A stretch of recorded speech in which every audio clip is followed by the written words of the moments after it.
السلام علیکم ورحمۃ اللہ وبرکاتہ۔ میرے پیارے ناظرین، امید ہے کہ آپ سب خیر و عافیت سے ہوں گے۔ اللہ تبارک و تعالی آپ لوگوں کو ایسے ہی خوش رکھے، شاد و آباد رکھے، اپنی حفاظت میں رکھے۔ سنبھل کی شاہی جامع مسجد کے بعد اب ان لوگوں کی نظر اجمیر شریف کے درگاہ پر ہے۔ ان لوگوں کا کہنا ہے کہ اجمیر میں جو درگاہ ہے وہ مندر کی جگہ پر ہے، حالانکہ ان بدبختوں کو پتہ ہی نہیں ہے کہ اجمیر میں جو درگاہ ہے وہ 800 سال پرانا ہے۔ تو آج کی اس ویڈیو میں ہم لوگ اسی پر بات کریں گے کہ اجمیر کی تاریخ کیا ہے، اجمیر کی ہسٹری کیا ہے۔ تو آئیے آپ اس ویڈیو کو آخر تک دیکھیں اور لازمی شیئر کر دیں۔ دوستو، یہ ہے بھارت دیش کا ایک مشہور اور ایتہاسک شہر اجمیر،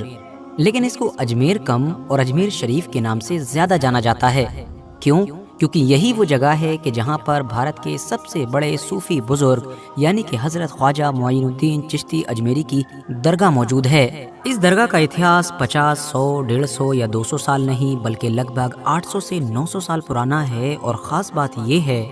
کہ اس درگاہ سے جس طرح سے ہمیشہ سے مسلمان جڑے ہوئے ہیں، بے شمار مسلمان اس سے عقیدت رکھتے ہیں، بالکل ویسے ہی ہندوؤں یا پھر باقی دھرموں کی بھی ایک بڑی آبادی اس درگاہ سے جڑی ہوئی ہے اور اس سے اپنی آستھا رکھتی ہے۔ اور آج بھی اگر آپ لوگ اس شہر کے اندر جائیں گے، اس درگاہ پر جائیں گے، تو دیکھیں گے کہ جتنی تعداد میں یہاں پر مسلمان ہوں گے، شاید اتنی ہی تعداد میں ہندو یا پھر باقی دھرموں کے لوگ نظر آئیں گے۔ اجمیر میں موجود اس درگاہ کی اہمیت کتنی ہے، اس چیز کا اندازہ بس اسی بات سے لگایا جا سکتا ہے کہ اتہاس میں پائے جانے والے بڑے بڑے راجاؤں، مہاراجاؤں، بادشاہوں اور سلطانوں کو تو چھوڑ ہی دیجئے، آج کے دور میں بھی بھارت کے اندر سرکار چاہے کانگریس کی ہو یا بی جے پی کی ہو، دیش کے بڑے بڑے منسٹرز یہاں پر اپنی چادر وغیرہ ضرور بھیجتے ہیں۔ اسی سال ہی مطلب 2024 کے جنوری کے مہینے میں موجودہ پردھان منتری نریندر مودی نے بھی یہاں پر چڑھانے کے لیے ایک چادر پیش کی تھی۔ اب اگر کچھ انٹرسٹنگ ہسٹوریکل فیکٹس پر نظر ڈالیں تو بھارت کے اتہاس کے ایک بہت طاقتور اور مشہور مغل بادشاہ مطلب کہ اکبر سمراٹ سے جڑی ہوئی ایک بڑی ہی زبردست چیز ملتی ہے۔ کتابوں میں ملتا ہے کہ جلال الدین محمد اکبر کے جن کا بھارت پر راج چلا کرتا تھا، ویسے تو ان کے پاس سب کچھ تھا لیکن ان کو ایک ہی چیز کا افسوس رہتا تھا اور وہ تھا اولاد نہ ہونے کا۔ 2 بیٹے ہوئے بھی تھے، حسن اور حسین، لیکن ان کی ایک ہی مہینے کے اندر موت ہو گئی تھی۔ ابو الفضل کی مشہور کتاب آئین اکبری کے مطابق ایک بار اکبر کو کہیں سے یہ خبر ملی کہ اجمیر کے اندر ایک مشہور اور بڑے صوفی بزرگ یعنی کہ خواجہ معین الدین چشتی کی درگاہ ہے، وہاں پر جو بھی منت مانگی جاتی ہے وہ پوری ہو جاتی ہے۔ اسی لیے اب اکبر نے بھی یہ منت مانگی کہ اگر اس کو ایک بیٹا پیدا ہوتا ہے تو وہ اس درگاہ پر حاضری لگانے آئے گا، وہ بھی پیدل چل کر۔ دوستو، یہ بیٹا پانے کی چاہت ہی تھی کہ جس نے اکبر کو اس دور کے ایک اور مشہور صوفی بزرگ سے ملنے کے لیے مجبور کیا۔ یہ مشہور صوفی بزرگ آگرہ کے شیخ سلیم چشتی تھے، جن کا تعلق بھی اسی چشتی سلسلے سے تھا۔ بادشاہ اکبر پہلی ملاقات میں ہی شیخ سلیم چشتی سے اتنا زیادہ انسپائر ہو گیا کہ اب مانو وہ بار بار ان سے ملنے کے لیے آتا رہتا تھا۔ مانا جاتا ہے کہ ایک بار اکبر نے شیخ سلیم چشتی سے پوچھا کہ مجھ کو کتنے بیٹے ہوں گے؟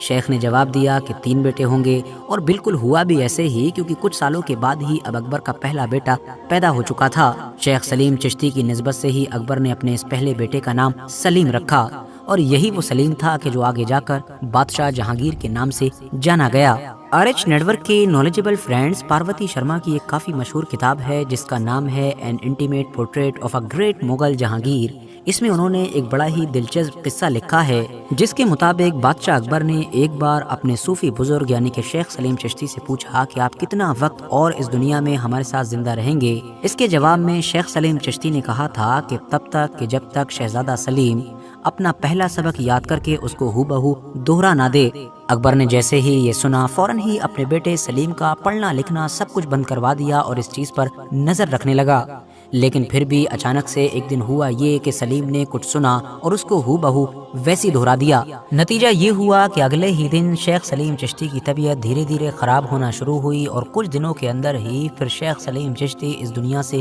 رخصت ہو گئے۔ لیکن شیخ سلیم چشتی کی وفات کے بعد بھی اکبر نے چشتی سلسلے کا جو مین سینٹر تھا، ہیڈ کوارٹر تھا، مطلب کہ اجمیر شریف، وہاں پر جانا جاری رکھا۔ نہ صرف جانا جاری رکھا بلکہ وہاں پر اکبر کی طرف سے بہت سارا ڈونیشن وغیرہ بھی دیا جاتا تھا۔ اب اگر موٹے موٹے طور پر ان خواجہ غریب نواز کی زندگی پر نظر ڈالیں کہ جن کی اجمیر شریف میں درگاہ ہے، مطلب کہ قبر ہے،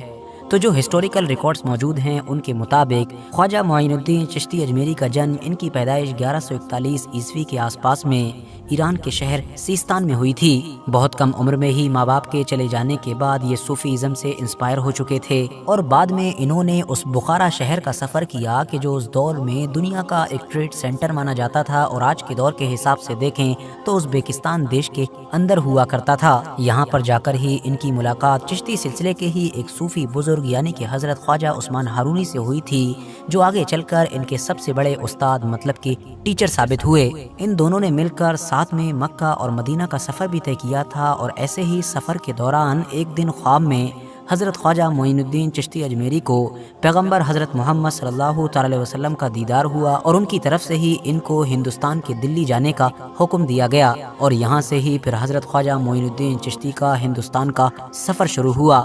مانا جاتا ہے کہ 12ویں صدی کے آخر میں یہ دلی آ چکے تھے، اور اس کے بعد اجمیر پہنچے، اور اجمیر میں جا کر ہی ان کو وہ نام ملا کہ جو آج تک سب سے زیادہ مشہور ہے، مطلب کہ غریب نواز، جس کا مطلب ہوتا ہے غریبوں کو نوازنے والا، مطلب کہ غریبوں پر کرپا کرنے والا۔ اتہاسک کتابوں سے صاف پتہ چلتا ہے کہ حضرت خواجہ معین الدین چشتی کا ایسا اثر تھا کہ جو بھی ایک بار ان سے مل لیا کرتا تھا وہ مانو انہی کا ہو جاتا تھا۔ دھیرے دھیرے ان کا انفلوئنس اتنی تیزی کے ساتھ پھیلا کہ دور دور سے لوگ سفر طے کر کے صرف ان کی باتیں سننے کے لیے آیا کرتے تھے۔ اس پرانے دور میں ہی جب ٹیکنالوجی کا تو اتا پتہ بھی نہیں تھا، حضرت خواجہ معین الدین چشتی کا نام ان کی زندگی میں ہی بھارت کے بڑے بڑے شہر جو دور دور موجود تھے سب میں مشہور ہو چکا تھا۔ 1236 کے آس پاس میں جب وہ اس دنیا سے رخصت ہوئے تو اجمیر شہر کے اندر ہی ان کا مقبرہ بنایا گیا، اور پھر بعد میں دھیرے دھیرے اسی مقبرے نے ہی اس درگاہ کا روپ لے لیا کہ جو آج کے دور میں ہم لوگوں کو نظر آتی ہے۔ ہسٹوریکل سورسز بتاتے ہیں کہ شروعات میں تو یہ مقبرہ ایک معمولی سا اسٹرکچر تھا، مگر جیسے جیسے دور گزرا اور الگ الگ حکومتیں آئیں اور ان کا ان سے لگاؤ ہوتا رہا،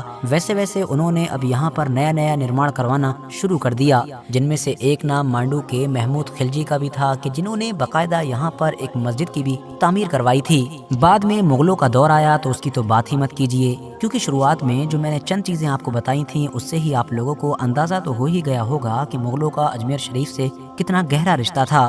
ایون بادشاہ شاہجہاں کے جو 2 بچے تھے، مطلب کہ جہاں آرا اور دارا شکو، ان دونوں کی تو پیدائش ہی اجمیر کے اندر ہوئی تھی۔ شاہجہاں کی بڑی بیٹی مطلب کہ جہاں آرا خواجہ معین الدین چشتی کو بہت زیادہ مانا کرتی تھیں، اور اسی لیے انہوں نے ان کی ایک بایوگرافی بھی لکھی تھی۔ پرانے دور کے چاہے تغلق سلطنت کے حکمران ہوں، بیچ کے چاہے شیر شاہ سوری ہوں، یا پھر نئے دور کے یہ حیدرآباد کے امیر سے امیر نظام ہوں، ان سبھی کا اجمیر شریف سے بہت گہرا رشتہ رہا۔ نئے دور کی بات کریں تو سن 1911 میں جب انگریزوں کے ایک حکمران مطلب کہ جارج 5 کی تاج پوشی ہوئی دلی میں، تو اس کے بعد جو ان کی رانی تھی مطلب کہ میری، انہوں نے اجمیر کا دورہ کیا، اور خاص طور سے وہ اجمیر درگاہ بھی گئی تھیں۔ وہاں پر انہوں نے درگاہ کی ایک ٹنکی کی مرمت کے لیے اس دور میں 1500 کی ایک رقم بھی دی تھی، جس کی وجہ سے آج تک اس ٹنکی یا کہہ سکتے ہیں کہ اس حوض کو وکٹوریا ٹینک کے نام سے جانا جاتا ہے۔ اگر آپ لوگ اجمیر کی اس درگاہ کو وزٹ کریں گے تو آپ دیکھیں گے کہ یہاں پر خواجہ معین الدین چشتی اجمیری کے علاوہ ان کے پریوار کے 8 اور لوگوں کی قبریں موجود ہیں۔ ساتھ ہی یہاں پر آپ لوگوں کو ایک مسجد بھی دیکھنے کو ملے گی جس کو اکبری موسک کے نام سے جانا جاتا ہے، اور جس کو کسی دور میں مغل بادشاہ شاہجہاں نے تعمیر کروایا تھا۔ اس کے علاوہ یہاں پر مغل ایمپرر جہانگیر اور شاہجہاں ان دونوں کی ایک ایک بیٹی کی قبریں بھی موجود ہیں۔